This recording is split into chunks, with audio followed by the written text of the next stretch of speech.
Hey guys, so this camera, when I do a video, it actually zooms in really close. So it's kind of hard to, I have to kind of, like, if I put it on the phone stand, it's like all the way up here. So yeah, so I kind of wanted to talk for a minute today. I'm going to have to hold my phone, which is like, oh my gosh, my arm's going to get tired. But I have a sinus headache. It's like, oh man, it's killer. But yeah, so I wanted to talk today about the people trying to kill me. So about, I want to say 2016 was when my gang stalking really began, and they actually had tried to work to murder me. It was like 2015, 2016.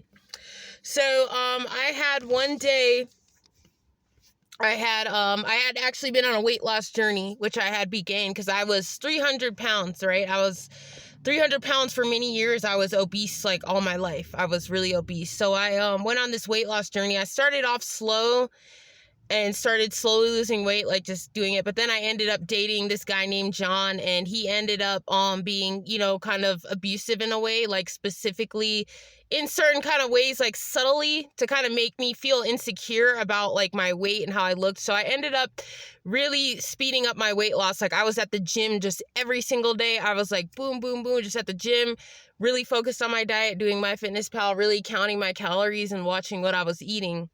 And I ended up losing the weight. Like I did all the hard work. I also was eating vegetarian, and like just because I was starting to have like some gallbladder issues, so I like any meat I ate or butter or oily food was making me sick. So I ended up losing the weight, and I thought, okay, this is great. Like my life will finally change. I never once had a relationship. I never had anything in life. Oh, maybe this will change. Some people stop calling me fat, calling me names, and all this kind of stuff. And then all it did was just ruin my entire life. All it did was just make my life horrible. Like all that started was all this gang stalking began. All of a sudden, it got really, really bad.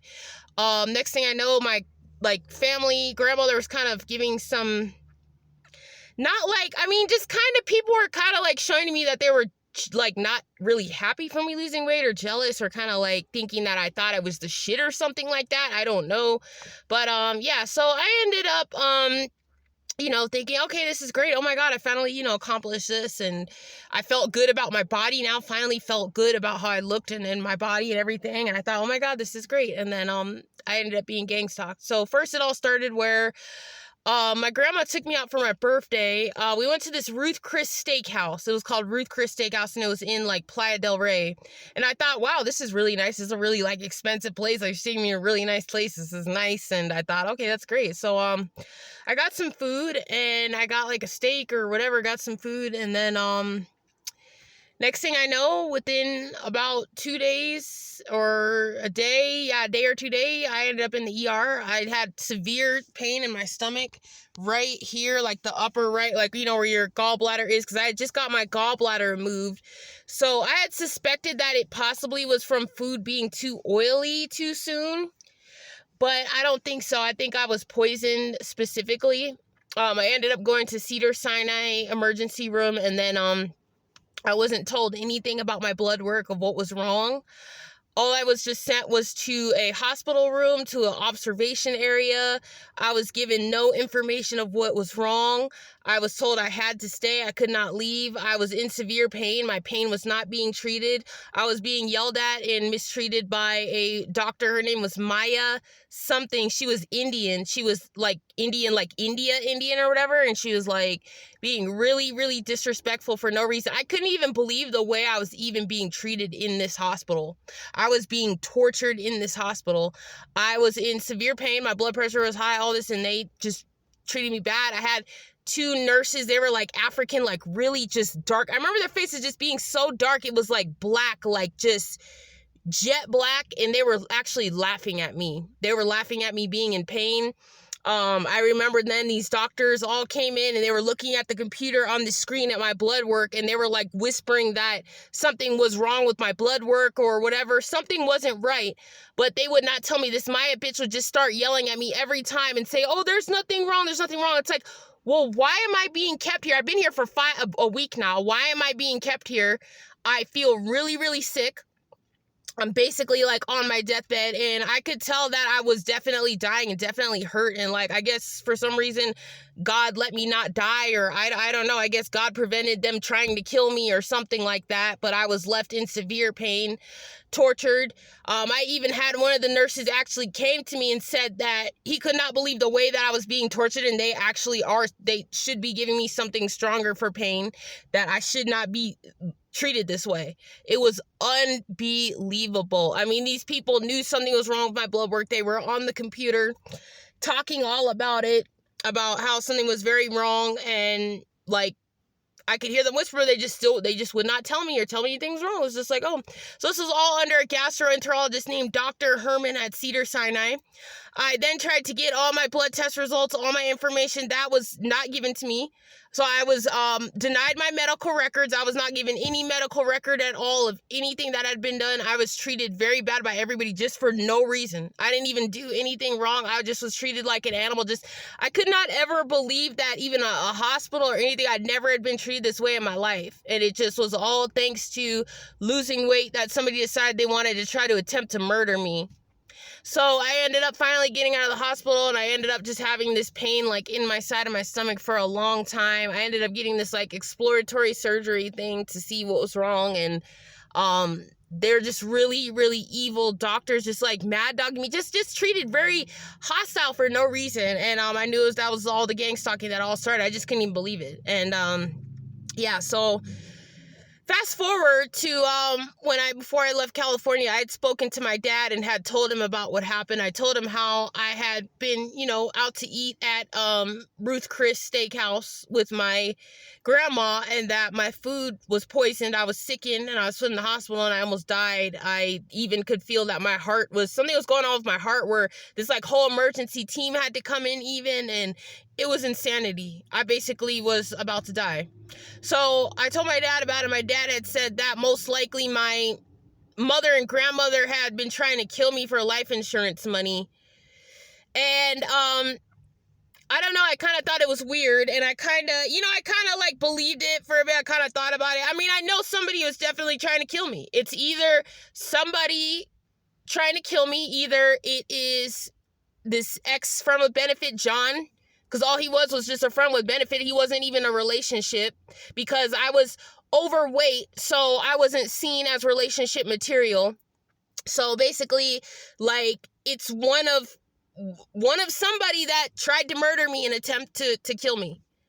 And I still am trying to get answers on it. I'm still trying to understand, but I know that, they're trying to murder me. So I ended up, my dad was then trying to really, like, tell me that most likely all my life that my mom and grandmother were trying to get me to commit suicide, like that they were trying to make my life so bad to get me to commit suicide and all this kind of stuff.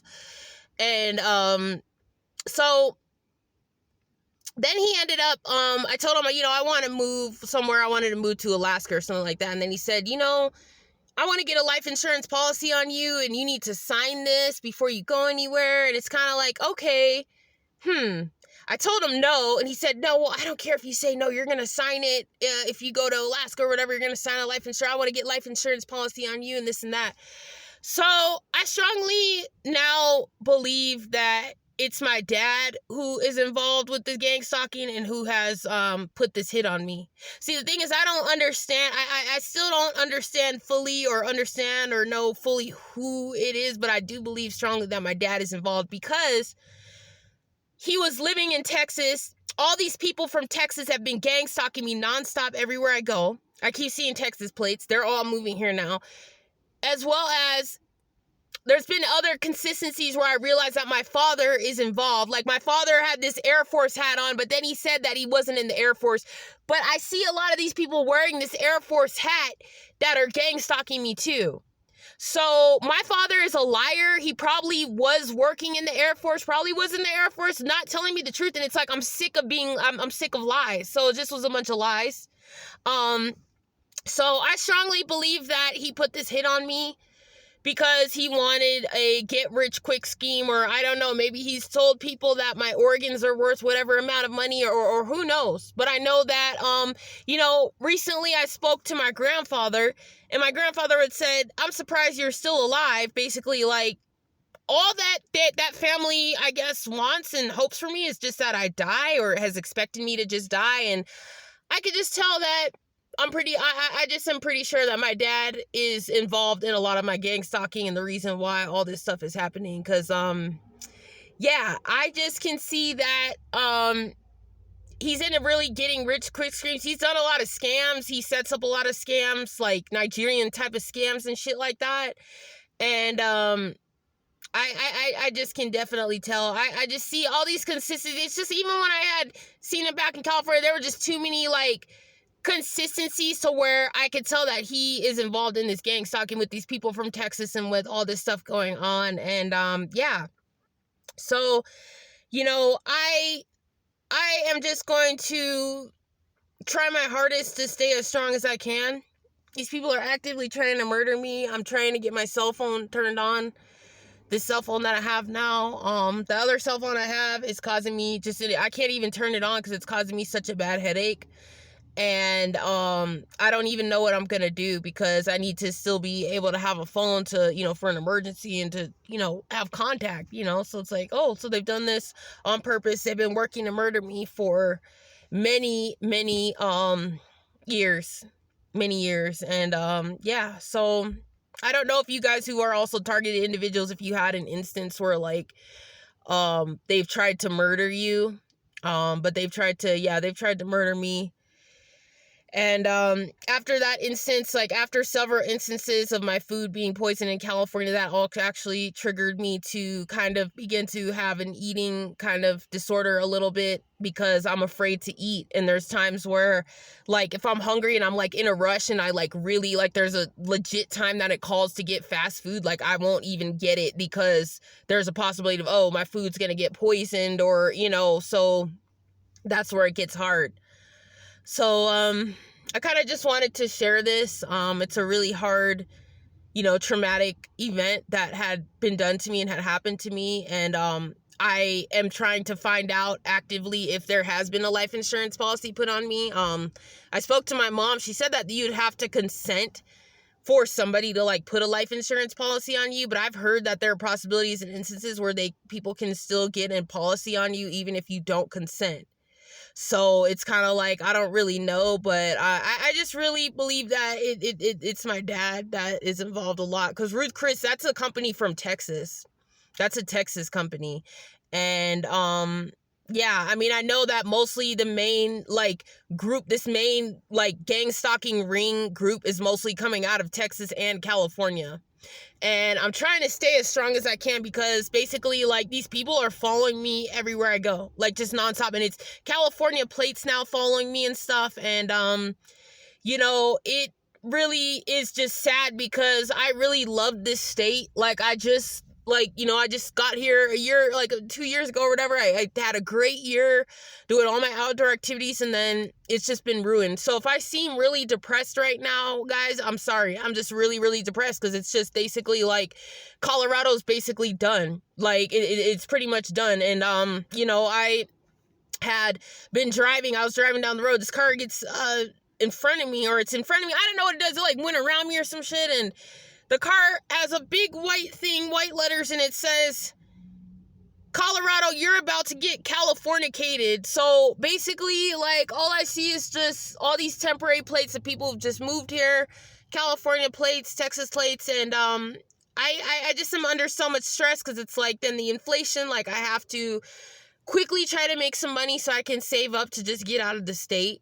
I need to save up to basically buy basic things. Like, everything costs so much that basically, like, to live in America right now, I want to say it costs basically about $100 a day or more just to survive, like, right now. Like, it's just really expensive, and it's just adding to my stress. And then on top of that, this phone situation, and it is just so much. It is just a lot.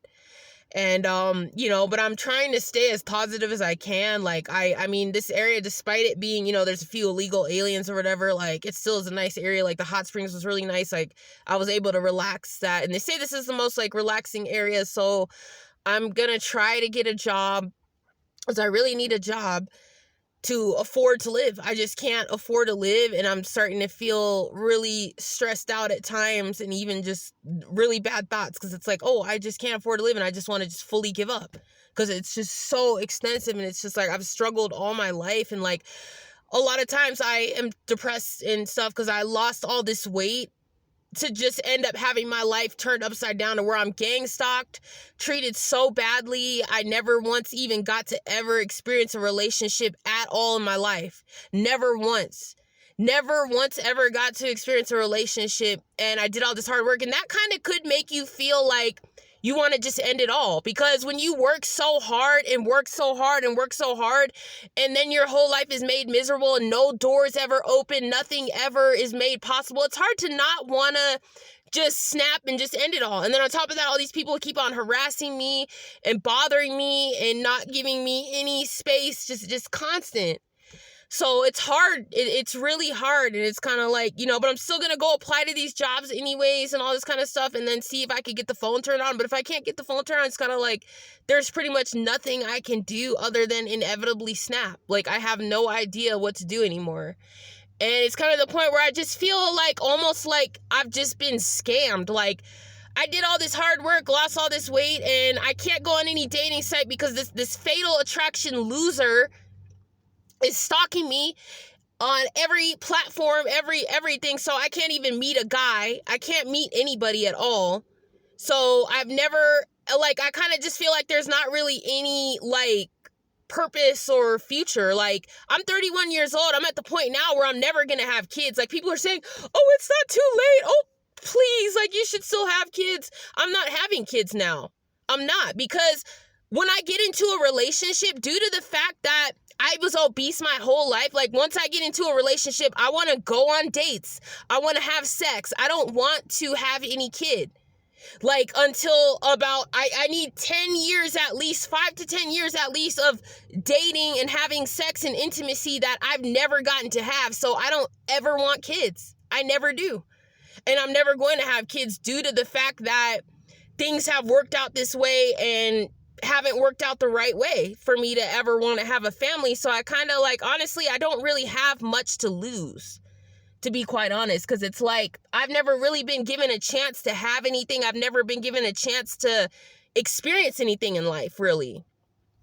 So it just makes me sad. Like, I just feel like I did all this hard work for nothing, and I just kind of, like, sometimes it's just like I just don't even know what to do. And I feel at times, like, I hate to kind of vent all this stuff, but I just feel at times like, has God seen, like, does God hear me? Does he see anything I've been through? Does he see anything at all?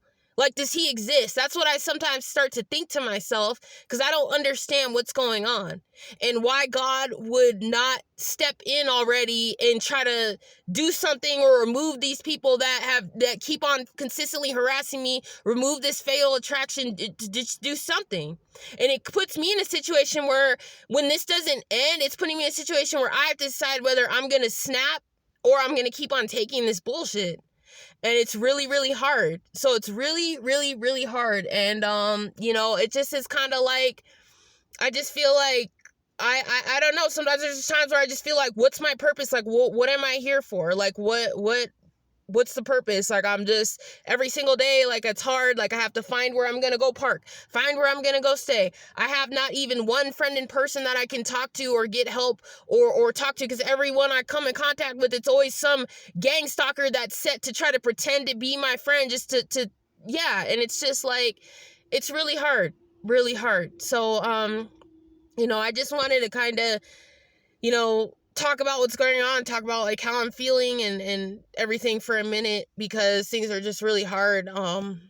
It just is so hard, and I'm at the brink of just not knowing what I'm going to do, but I'm still trying, going to still try to at least try to get a job. But other than that, it's like, it's just getting really hard. And, yeah. All right, guys, I just wanted to go ahead and share that. I'm going to go ahead and try to just, like, camp for a few days, because I'm being tortured in this vehicle nonstop. They put whatever in my car to, like, I hear these popping sounds, these snapping sounds, these fucking clicking sounds, and then I get a headache. These headaches make me want to kill somebody. They really do. These headaches make me want to snap and make me want to kill somebody, and I just can't even take it. And the doctors won't do anything about it. They won't give me any pain medication, knowing that I slipped in Crested Butte and I hit the back of my head. I knocked myself unconscious, and I have chronic pain with my head, possibly chronic pain something, but the doctors will not do anything about it. There's just some stupid shit of, oh, we're just not going to treat pain. We're not going to treat something. So when you're in acute pain, you have to suffer. And, yeah, so what I could try to do is just try to take a higher dose of, like, when I'm in a lot of pain, I try to just take, like, Kratom, like, about 6 grams or whatever. It's like, I think, yeah, 6 grams or whatever the little dose thing is, and put that in there, because I have to take a little higher of a dose because the pain is so severe that I have to get under control, and the doctors won't prescribe anything for pain at all. So I have to just suffer, and that's a lot of the reason why I'm really unhappy, because every single day I have headaches, and it just makes me really, really unhappy. I'm just really, really depressed, and my quality of life just is not very good. So I'm trying to smile, I'm trying to be happy, I'm trying as hard as I can, but it just is getting so hard. Really, really, really hard. But yeah, it is what it is. So I just wanted to make this video and kind of talk about this situation, talk about what's happening, and kind of make this video in case anything ever happens to me, because these people are trying to kill me. I'm being electronically harassed nonstop. This phone situation, this is all electronic harassment, to purposely hijack the phone and cause me even more severe migraine headaches that I already am dealing with. And this other phone, I'm about to just completely just break it. I'm going to bash the shit with the hammer, because it's causing me the worst migraine headache every time I turn it on. And the minute this one does too, I'm about to just bash and break it, because I'm not going to take being experimented on and tortured anymore by these fucking Chinese fucking cell phones. I've just about had enough. I've had enough. I'm just about to just break every Chinese fucking electronic that is around me and that is causing me a fucking migraine. I've just had enough. I just can't even take it anymore. And I don't have any money to get a new phone or anything else. So we'll see what happens if I could get this phone turned on, and I'll get back to you guys in a few days. And I hope you guys are all doing good. I haven't really been able to get to go through all your videos, and hope I haven't like missed any comments. Sometimes the comments don't alert me, so I'm going to try to see today if I can go through a few of the videos and look through a couple of you guys' videos, because I don't have any reception out here really. So yeah, it's kind of tough. All right, guys. Well, I hope you guys all have a good day. Thank you so much for listening to me. Thank you guys all for your comments. Thank you for subscribing. And thank you so much for everything. I really appreciate it. And yeah, I'll talk to you guys all later. Have a good day.